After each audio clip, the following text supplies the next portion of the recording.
Hey everybody, Nick here, and today I got a review for you of this big guy right here. This is the Monterey Bay Knives Fieldtrekker. First off though, before I go any further, I want to let you know that this guy was sent to me by the manufacturer.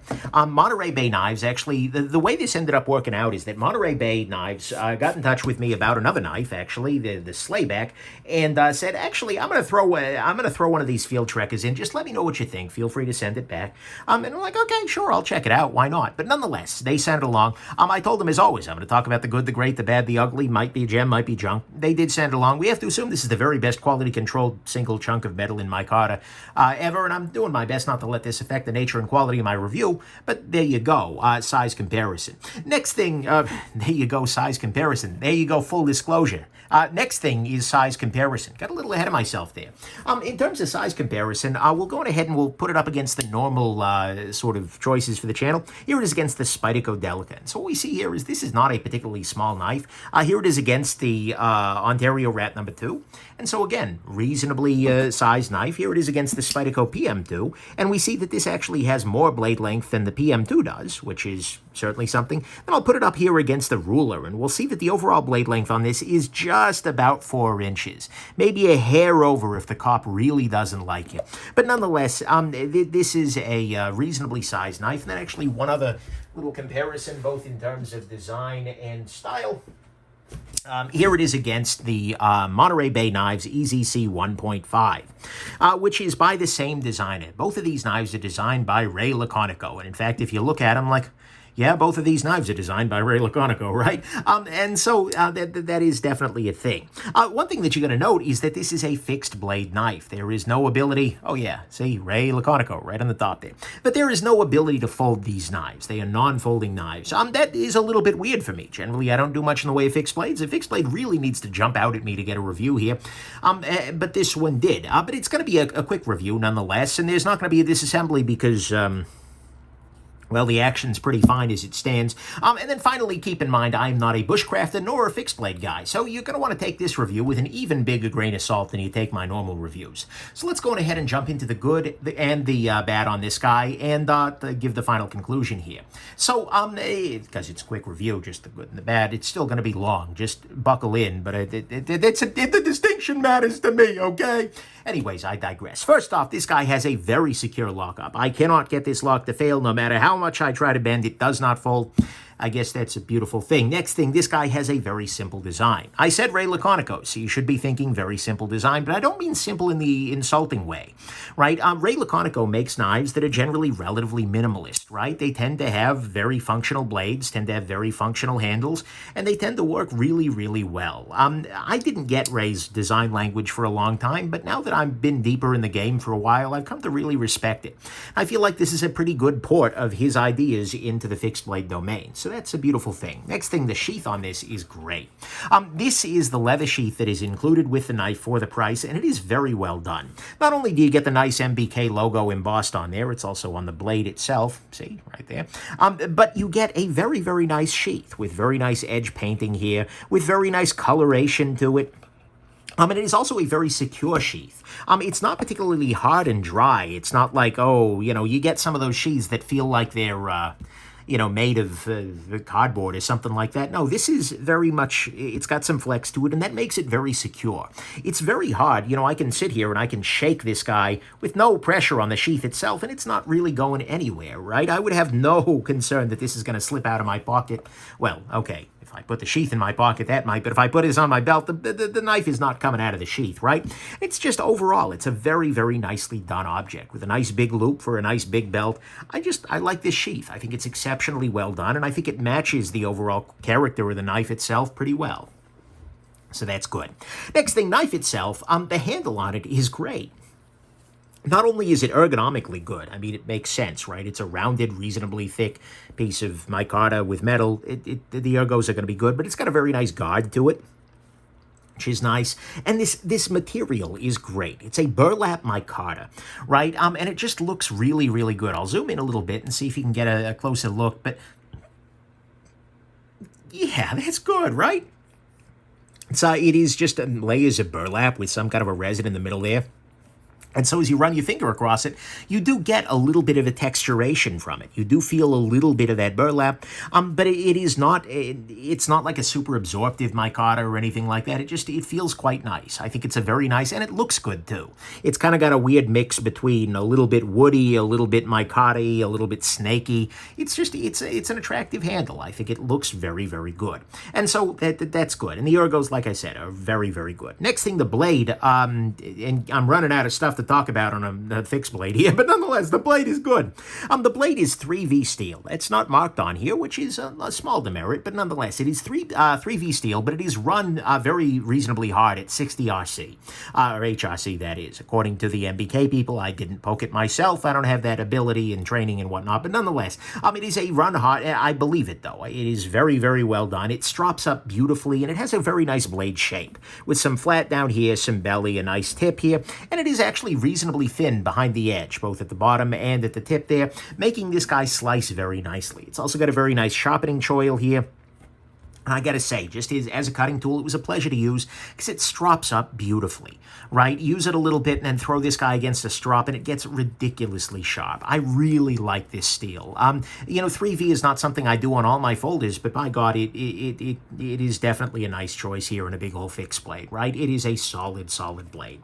So that's good. Next thing, the blade finish on this is quite nice. We see it actually has some reflectivity. So you see my phone that's filming this. You see some jackass in a Batman mask for some reason. And then you see the I Am Nick Shabazz t-shirt here available from the nickshabazz.com/merch. But nonetheless, you see very, very nice reflectivity of this handle of the blade, and that really does add a little bit of a layer to it, right? Is it necessary? No, but it is very nice. And a nice polish actually does reduce the possibility of rustification a little bit. So hey, can't argue with it there. Next thing, the edge on this guy is, like I said, quite thin, and it's also a convex edge, which is one of the reasons why it's very easy to strop up, right? But that means that instead of having a strong V-shaped grind, you end up with a little bit more kind of rounding to it, so that it has a very strong support on that edge, and as a result, it works very well. It's very easy to sharpen on a bench stone, very easy to strop up, but you will have to reprofile it if you end up doing this in a fixed angle, sharpener. But, it's a very nice thing, and it cuts like crazy. This is a very effective cutting tool. Next thing, price on this guy, I actually feel is quite reasonable, right? We're looking at $190 here, and that's not cheap, right? That's a decent chunk of change, but every part of this knife is very well done. The handle is nice. The materials are very nice. The blade is well done, and they've gone the extra mile with the sheath. All of these things add up to something that feels like they weren't really, cutting corners or anything like that. And if you look at the competition from other folks like Benchmade, Spyderco, Chris Reeve, Bradford, Cold Steel, this ends up feeling like a pretty decent value when you look at both the aesthetic qualities as well as the function. Yeah, you can get a cheap blade fixer. Wow, you can get a fixed blade cheaper. That's what I would have said if I spoke the English. But nonetheless, this has a very reasonable price. And then finally, it feels really exceptionally well done.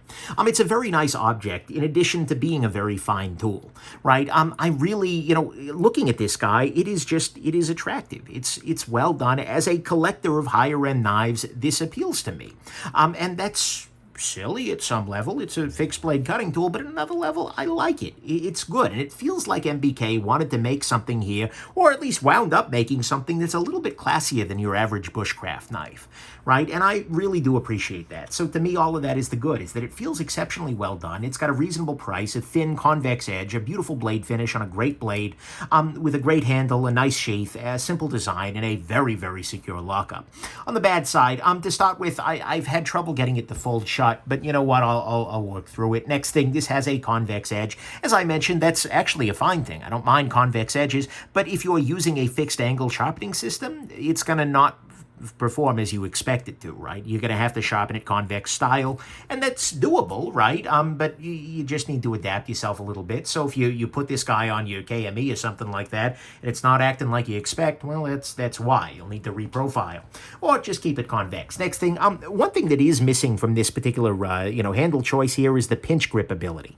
There's no ramp going down here, so it makes it a little bit more difficult to do a pinchy style grip. Does that matter? No, not particularly. but it is something you want to keep in mind. That's kind of the one way in which this thing isn't as ergonomic as some of the other choices out there in the world. Next thing, the sheath on this guy, as I said, is great, but it only offers one carry option, and that is vertical dangling, right? So it'll hang off your belt in this way, but there's no option to carry the knife in this direction, like horizontally on your belt or anything like that. I definitely do miss the raw functionality of like a tech lock style sheath. It's also, you have to take off the belt to remove the knife, as opposed to, like I said, some like the tech locky approach where you can just unsnap it or something like that. So I do miss some of the modern conveniences, but the result is very classy, so I really have trouble getting too bent out of shape there. Next thing, the only area of this knife that feels like, I don't know if it's a corner was cut or they just didn't go an extra mile, but is the lanyard hole here. What we see here is the lanyard hole is quite literally a hole. It looks like they just kind of went right through the thing, and they drilled through the micarta, they drilled through the steel, they drilled through the micarta, and you end up with a hole. It is a perfectly functional hole. In fact, you could put any number of things through there, but at the same time, given that in a lot of fixed blade knives, and frankly a lot of folders, you get things like a little collar for the lanyard hole or something like that, that might have made this a little bit more attractive. Right. I don't feel like this is priced high enough that I really want to drag them for it, but that is the one area of this knife that doesn't feel like they went over the top a little bit on finishing. And, so that's one area where they could make some improvement if they wanted to in the future. Next thing, another area for some improvement would be, once you get this guy in the sheath, it's great, it's very secure, but removing it from the sheath can actually be a little bit tricky, particularly if it's not really well anchored on your belt, because there's a fair amount of stiction keeping this guy in there. And more importantly, there's not all that much friction in this area of the knife, right? These are rounded and relatively smooth parts of the knife. You do a little bit better if you grab it like this, but then you have to reorient your hand at a certain point, as opposed to just sliding up. This is one area where I would have liked maybe a little tiny bit of texturing on the steel here and maybe here, right? That just would have made it so much easier to grab and pull this guy out very securely than it is right now. And actually, that brings us to the last issue, which is that this is not the grippiest thing ever. This is not super slick, but when it gets a little bit wet, this handle is maybe I could use a little bit more friction here. They could do that, like I said, with a little bit of jimping texturing, jimping, of course, being this kind of a pattern, right? You could do that with a little jimping here and here. There are lots of different possibilities, and to be fair, the maker's name actually does serve as a little bit of that up here, as does the guard. It's not like dangerously slick, but I could use a little bit more texturing on this guy, especially for pulling it out of the sheath. So, those are the bad things to me, is that it's not the grippiest thing ever. Pulling it out of the sheath isn't as straightforward because it's not that grippy. I forgot to mention this. The choil could use to be a little bit larger. There's a little tiny bit of a smile here, like an extra millimeter or so would cure what ails them there. The lanyard hole feels like a little bit of a missed opportunity for higher end finishing. It is a vertical carry only sheath. It's not as easy to hold in a pinch grip here. It is a convex edge, which is going to be a little bit different, and not very good at folding, but then again, it's a fixed blade. So, final conclusion. To start with, like I said, I don't often review fixed blades, right? That's not usually my scene. They really have to jump out at me. So when he said, yeah, I'm going to send one of these guys along, I'm like, okay, sure, I'll check it out and probably send it home with the other thing, whatever. Not a big deal. And then I got it, and I took it out. I was like, oh, this is nice. And then I took it out in the garden and used it a little bit like... And I remember texting him like, hey, I'm not going to be giving you this back. What do I owe you, bro? And because this is good. This is really, really nice, right? Because it's got this nice sheath. It's got a nice handle, a nice blade and finish, a very, very thin edge, which is beautifully done, a nice price, and just a feeling of kind of like, wow, you guys kind of went for it, didn't you?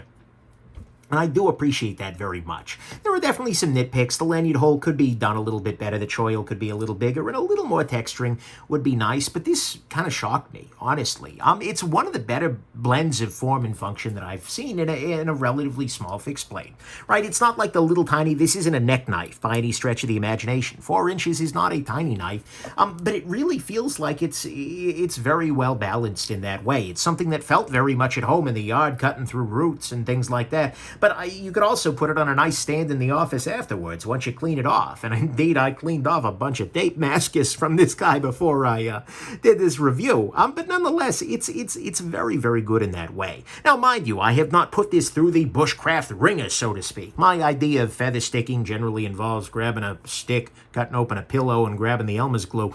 So don't take this as a, dude wearing a beaver hat sort of outdoorsy field trekking review, right? Calm it down there, Uncle Randy. But as a certified city boy who appreciates both fancy form and excellent cutting function, I do have to call this a gem, right? It is a rare fixed blade that impresses me as a collector rather than just as a user, right? And it's even rarer that it's production, that they are available at the time of filming, and that they're priced actually pretty well. It feels like there's some value there.